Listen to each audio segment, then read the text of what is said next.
some of this. So first of all, y'all got any questions or anything? Or okay, so let me look at, I think I turned on the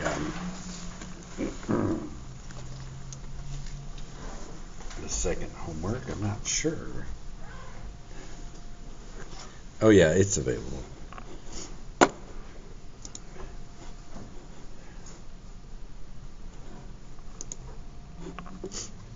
Let me look at, okay, so I need to cover problems that cover that, and what about, okay, these were all the manometer problems.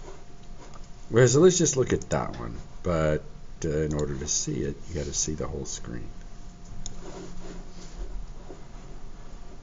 Okay. Well, shoot. Okay. Well, maybe I'll do that one next time. Wait a minute. Okay, maybe I can do it now. Okay, I don't know what that view is. Okay.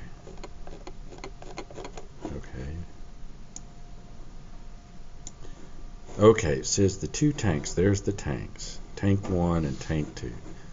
The two tanks are connected using a manometer. Air is trapped in B and in line CD as shown in figure 1. So I guess that's figure 1. Take rho is equal, rho of the oil is equal to that. Rho of the water is equal to that.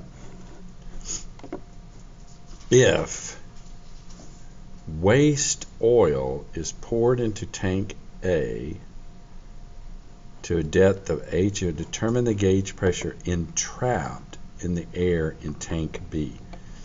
This one's a little weird, so let's go through this one, because there's an extra part to it, I think, that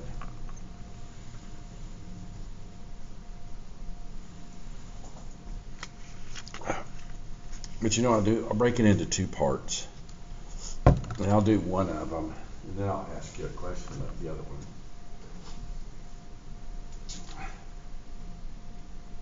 So I think there's an assumption made here that essentially is not talked about, but I think in the picture that we have right here, I'll work off the picture we have right here, and then we'll look at what he's asking. So if you have H is equal to 0.2, the manometer equations are pretty simple. Okay, so I'll say I'm starting at location 1 plus or minus A gamma times H is equal to some location 2. So for example, if I'm going down, so if P1 is higher than if location 1 is higher than location 2, that means you have to go down from 1 to 2. If that's the case, this becomes an increase in pressure. If 1 is below, then this is a decrease in pressure. So that's what happens here. And then that's where you're traveling through and how far you're traveling to get to 2. So what I'm going to do is I'm going to label things 1. Oh, he already has labels: A, E, C, D, and B. So let me just use his labels here. So we start at PA and we go down. So if we go down, we increase in pressure. We're going through the oil. We're going that far through the oil, and we arrive at PE. If again we decide to transverse the path, we're going to go down and then back to here. But in effect, it's the same thing as going down that distance, which I'll have to figure that up eventually. But so I'll start at E. I'll continue to go down through the water, so I'll just say W, because I think that's what he used there too. Gamma of water is equal to arriving at location C. Now, if I take off at C, I'm going through air and I get to D, but what this means is PC is equal to PD. And then I go further down from D. So I start at pressure at D. I go down to say right there. I go down because this part is below this part, gamma, and I'm going through water, and I usually was putting, it doesn't matter whether the H goes before the gamma or not. And then I arrive at the pressure at B. So one way to do this is to take segmented journeys like that, and then to go in and move all the values to the other side, which means they become minus equals 0, minus equals 0. Sounds weird, but minus equals 0. And leave that last one alone. And then simply add every part of the equation together.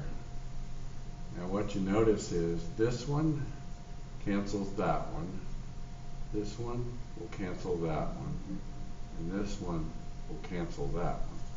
So essentially your journey starts at A, you go down a distance through oil, you continue to go down a distance through water, those are all canceled. You go up a distance through water again and arrive at B.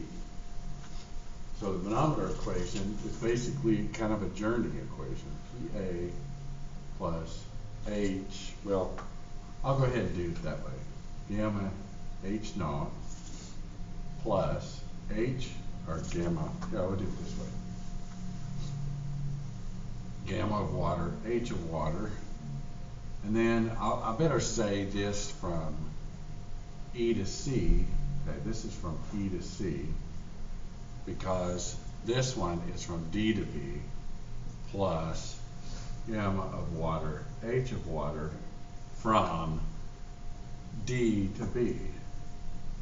And I arrive at pressure at B.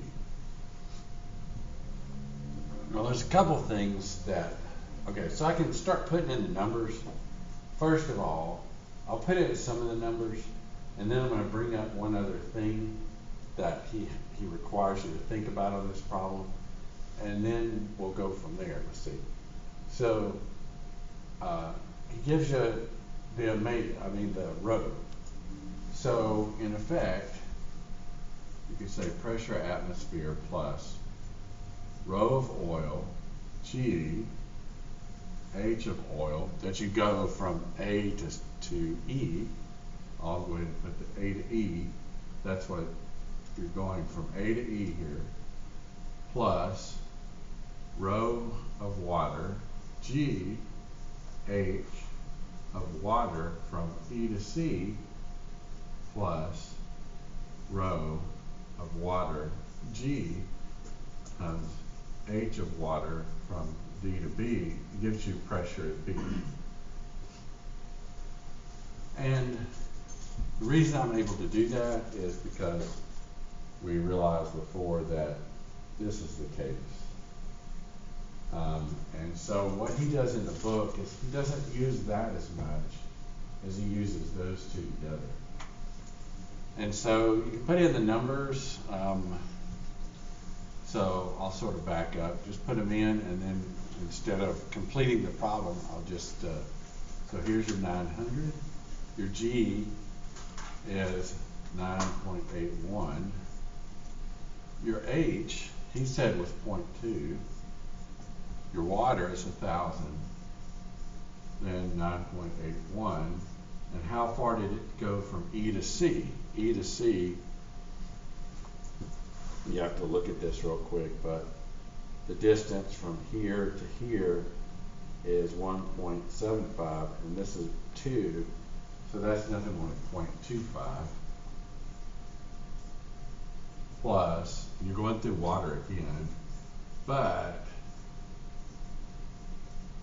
you're going a different distance. You're going from here back up to here. You got to look at that for a minute. So you go down 1, and then you're going back up the distance between these two. So it'd be 1.25 is equal to pressure at B. Now, if you go in, if you go in at this point and make an assumption that the atmosphere is going to be 0 and you're going to get the gauge pressure, then essentially, that's essentially what you've got here is a gauge pressure. Oh, okay. It says determine the gauge pressure of the entrapped air in tank B.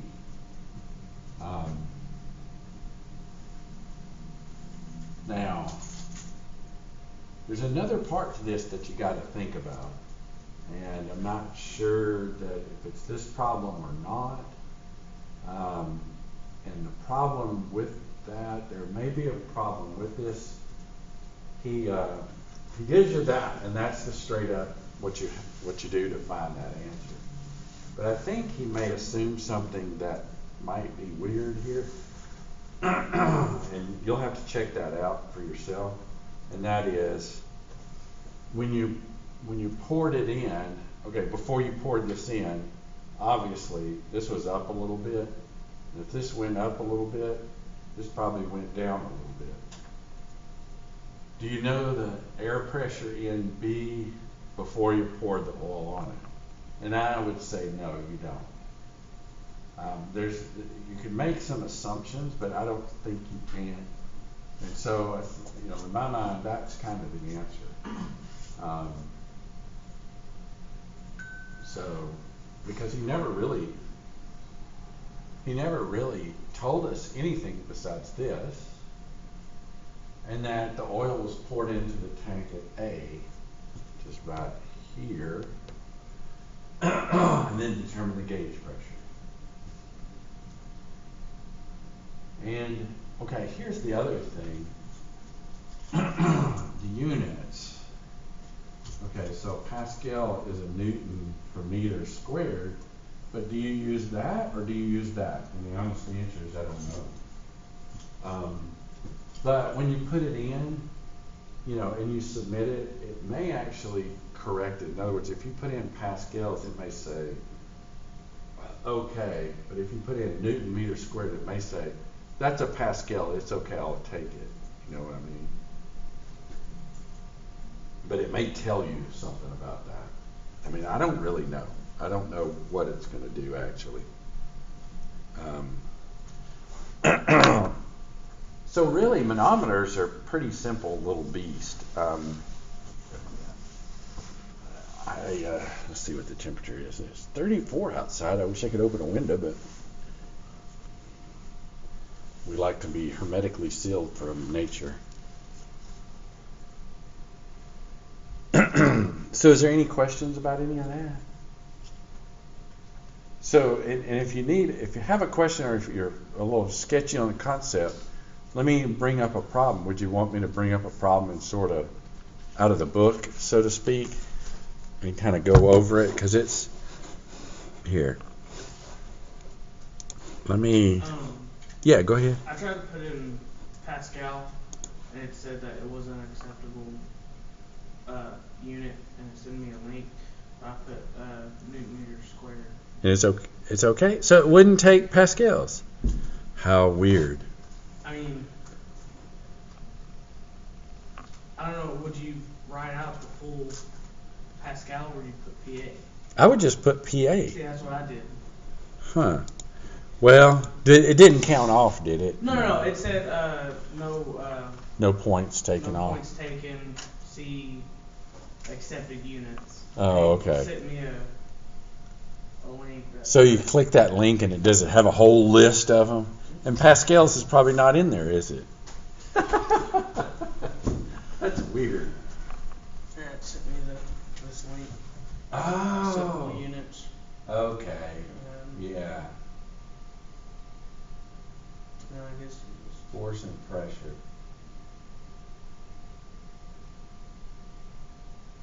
That's weird. Okay, wait a minute. Let me get my glasses here. Because it doesn't have that? I guess, why would you have to put PA times S? So I guess it is an acceptable.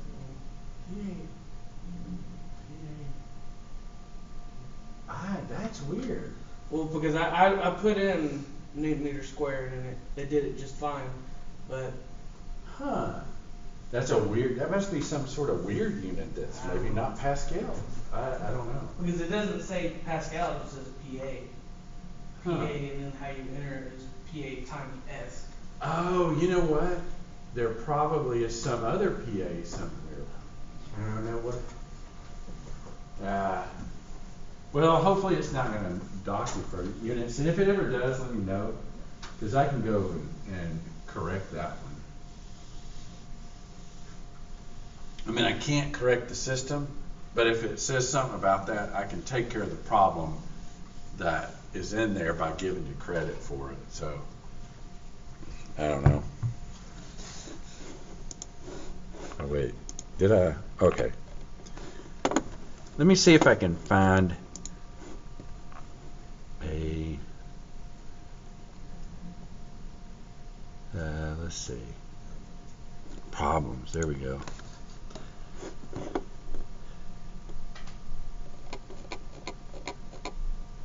So let me find the weirdest one. I'm not sure I can find anything weirder than anything else.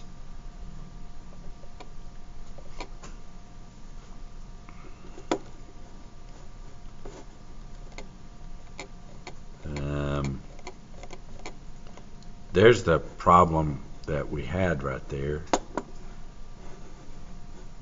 Oh, look at that. This one has a depth of 1.25 meters. That's interesting.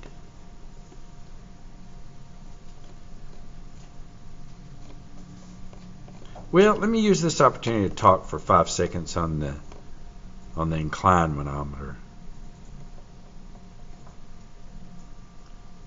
So here, let me do this one kind of roughly, but not, completely all the way out. So it says that pipe A and B contain oil in a double incline manometer. Determine the pressure difference A and B. Boy, it's hard to read, but PO is 1.75, and then pH is from here. Okay, I may have to zoom this up because on the board, right here on the page, I can see it just fine.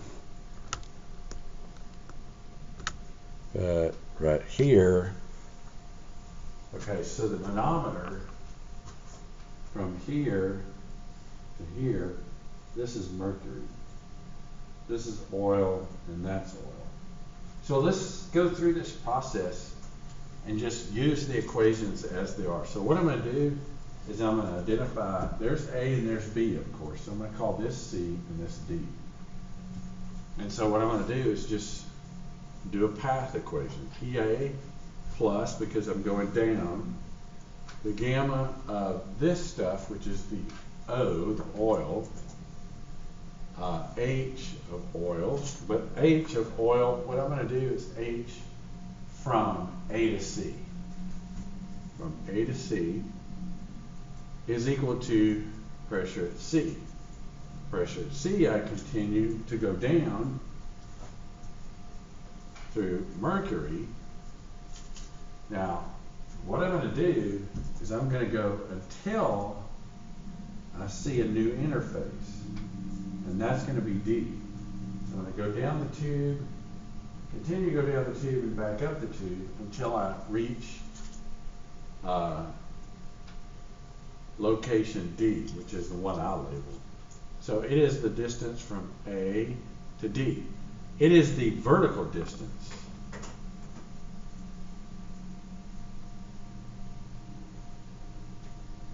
So that's where the inclined manometer is beneficial. Because if you had a very small pressure reading, if you lean that way over, obviously, you know, you're going vertical. This is the vertical distance. And so the further you have that leaning over, so here's your vertical distance. Well, let's say the actual distance was 0.01, and you could look at it with your eyes, but you couldn't tell the difference. So then what you do is you lean it over, so that 0.01 becomes a much larger distance in reading, and so it's easier to read. And so that's what you want in a inclined manometer, is something that is easier to read. So we'll wrap that up in a second, but then let's keep going. We go pressure at D. At D, we've got to go up. Since we have to go up, we decrease the pressure. We're going through the oil again, and we're going from D to B. And we arrive at B. On all the first sets of equations, I basically move the values to the other side of the equation, and this will cancel this, and this will cancel that. And so consequently what I get is PA plus gamma of the oil, HA to C, plus gamma of the mercury, H, C to D, minus, because I'm going up, through oil, D to B equals to pressure at B. Now I can subtract PA from either side, and I can have the term that's PB minus PA. The key is now, and this is where the inclined manometer comes in, is this. Now the HAC is pretty straightforward. It's just 6 inches or half a foot. If I want the oil, there's your oil. So we have to remember, you know, gamma is equal to rho G. So now you've got 32.2 times 1.70 times a half a foot, plus now you're in mercury. Mercury is pretty heavy. So it's 32.2. The G times 26.3 times the C to D. Now here's where you're looking at this, 60 degrees. So let's look at it like this. Here's your triangle. Doesn't look like it's very good, but 60 degrees, 10 inches. What is that? That is 10, sine of 60. And so if you made it more and more and more, I mean, you could get to the point where, let's just say you did something like that, sine of 1 degree. So let's say this manometer is like this. What would that be? Here, I'll just use this photo map. Just in case it was that, you would end up with 0.174. So the key is if you incline that manometer 1 degree, and this is what you would see on a vertical manometer, then this is what you would see on the horizontal. In other words, here's what I'm saying. Here's your case. Okay, let me go ahead and try to make it about 1 degree. Here's about a 1 degree maybe. And here's your mercury in here, and your mercury down here. But if you just had it vertical, you would see this is 0.174. You would have a lot of trouble reading that, putting your eyes on it to be able to distinguish that. But here it'd be 10 inches. That's if this thing was leaning over at 1 degree. So we don't have that. We have 60 degrees. And so if you look at that, no, it's it's not going to get that unless I put the degree on it. And so it's going to say that's 8.66. So this is going to be 8.66. That's the vertical distance here, 8.66 inches. And that's going to be converted into feet, just like that 6 inches was converted into feet. And then minus, going back through oil, is 32.2 times 1.7. And then how far did you go? Well, you went from here to there. That's 8 inches over 12. And that's going to be the pressure difference minus PB minus PA. And so the inclined manometer, this part has that sine or cosine in it. And you can take a reading that would ordinarily be very tiny and make it very, very big. And so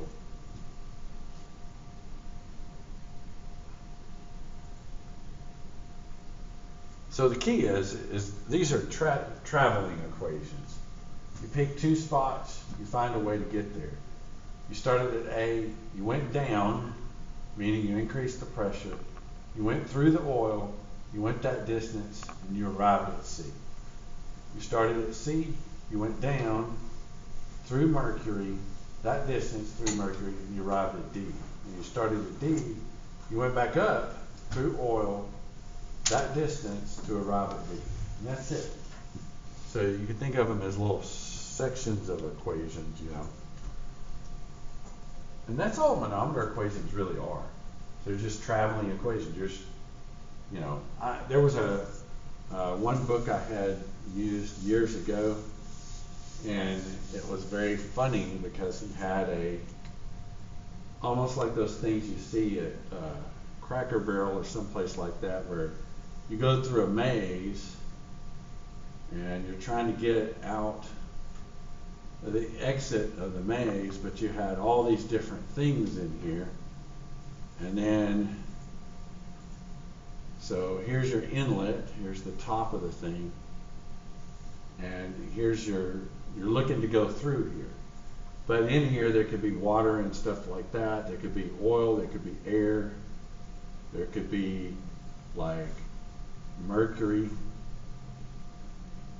So this is, say, mercury, Hg. Say this is water. And say this is oil. So what you're doing is you're trying to get to the next interface. And so you get to right there. Then you go to this interface. And you go to that interface. You go to this interface. And you get out of the tube.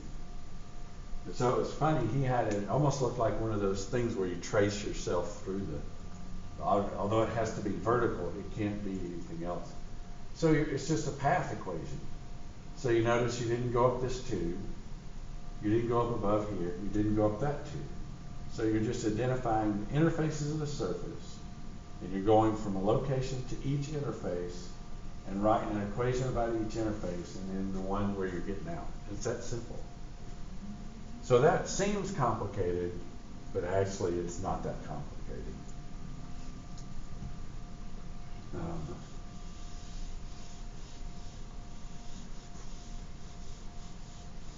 Okay, so let's see. Let me roll forward. I don't know if I got time to do the equations of an inclined surface today, but I can do that on Wednesday. But I will start that. You know the way I'll start that is I'll start that with a problem like that one. Let's see. For this one, yeah, that one. Let's just start with this one, okay? So the key here is we know. So I'll develop the full equations next time, but this time I'm going to do a special case of it. So you have determine the critical height of the water level that causes the concrete gravity dam to be on the verge of tipping over due to the water pressure. The density of this concrete, I wish he was giving us some different units, but that's okay, is that, pretty heavy. Hint, work the problem using a 1D width of the dam, okay? 1 meter width of the dam. So if you think about it, the pressure on all this surface is atmospheric. And so I'm going to use gauge pressure.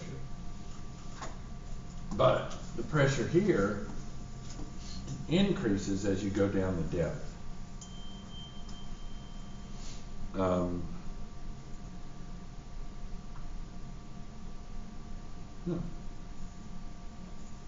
Okay. I may have to leave early. That's interesting. What is going on?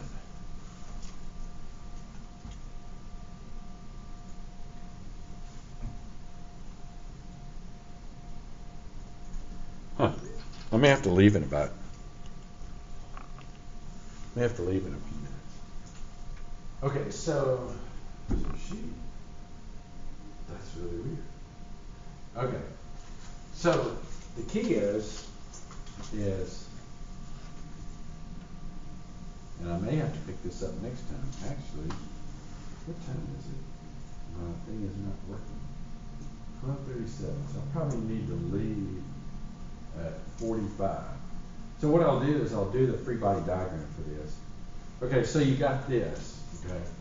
Now, if I picked any point, say that. The key is if this dam is starting to tip, obviously this is going to be the case. I'm going to get the weight of the dam, which I'll figure out from that. And then the weight of this dam is going to be such that this will be the normal force. However, if there wasn't any water, they would line up. When I start putting water there, or let's say I push a little bit. Say the water's not there and I just put a force. Then just by putting a force, what happens is that moves over. Why does it move over? Because if I sum the moments about, say, the part right below the weight, then this will produce a moment, has to offset that. And so eventually, it'll move to the point where I put more and more force. The more and more force I put, eventually the normal force moves to right there.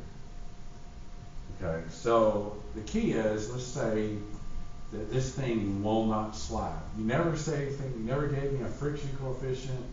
Let's just say it's not going to slide no matter what.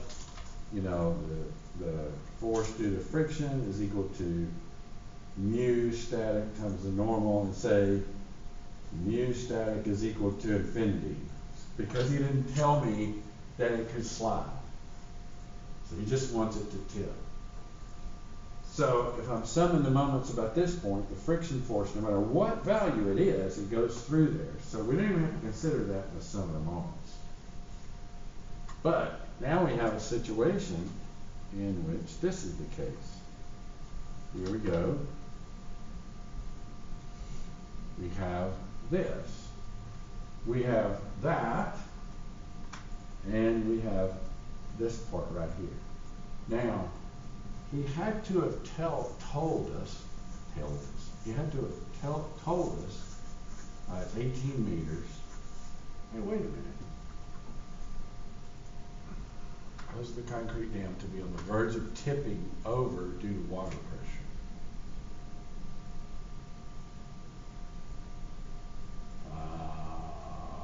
Am I missing part of the problem? I gotta know this distance. And first I have to know this distance because I need to know the mass of that thing. So the question is, I have to know that distance. Oh, duh. Okay, it's 6 meters. Okay, as I say, I don't have enough to solve the problem. Now I do. So here you go. Here's your normal force. Here's this. Here's the water force. I may just set this up and then go, because I've got to, apparently I'm supposed to be somewhere at 1. So here's the weight. So, 2 or 3 things I could do. You know, whatever I'm doing, there's still going to be a frictional force because the sum of the forces in the X have to equal 0. This friction force has to be offset by that force moving to the right. So I need to sum the moments about somewhere along in here. The question is, where do I want to do it? In essence, my first reaction is maybe I want to do it right here, because if I do it right here, I'm only concerned about this, and I'm only concerned about this. I'm not concerned about the friction force, and I'm not concerned about the normal force, which is equal to the weight. So at this point, what I'm going to do is sum the moments, and I may pick this up next time, equal to 0, equal to the moment. Okay, so force of the fluid, moment arm of the fluid. And if I'm doing that, then I'm assuming this is going to be positive. And then minus the weight times, I already know that this is going to be 4. Because this is a triangle. If that's a triangle, then this is going to be 2, and that's going to be 4. Why? Because it's 1/3 over from the heavy end. And so I know that's the case. So my duty is to, 1, find the moment arm for the fluid. Now the weight, I'll have to find that. I'll have to find the moment arm of the fluid, which that actually can be, it's a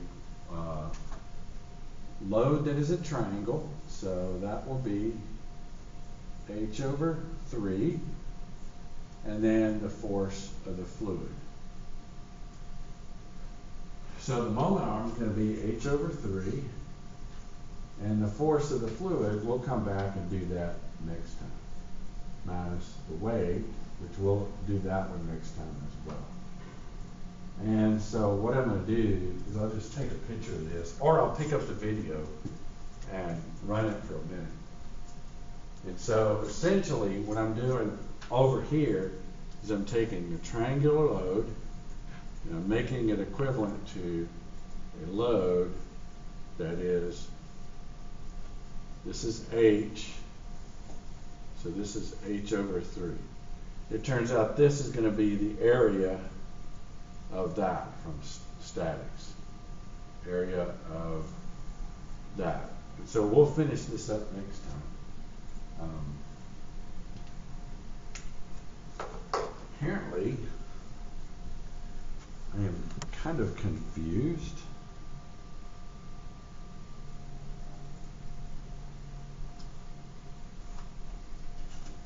Oh. Okay. ATU Russellville will shift to virtual class operations beginning 1 p.m. Monday the 30th. So, do you have a class after this? Because they're switching to virtual. Did you get that? Yeah. Okay, so that's what I got a thing where I've got to go somewhere, be there at 1. Okay. So if y'all don't mind, I'll close. I don't know what's going on. We may not even be here Wednesday. I had no idea. I know not the weather. So if y'all don't mind, I'll just call an end to the session here, and we'll just, I don't know if we'll pick this up Wednesday or what day we'll pick this up. I have no idea. But I'm supposed to be somewhere to get somewhere at 1, so.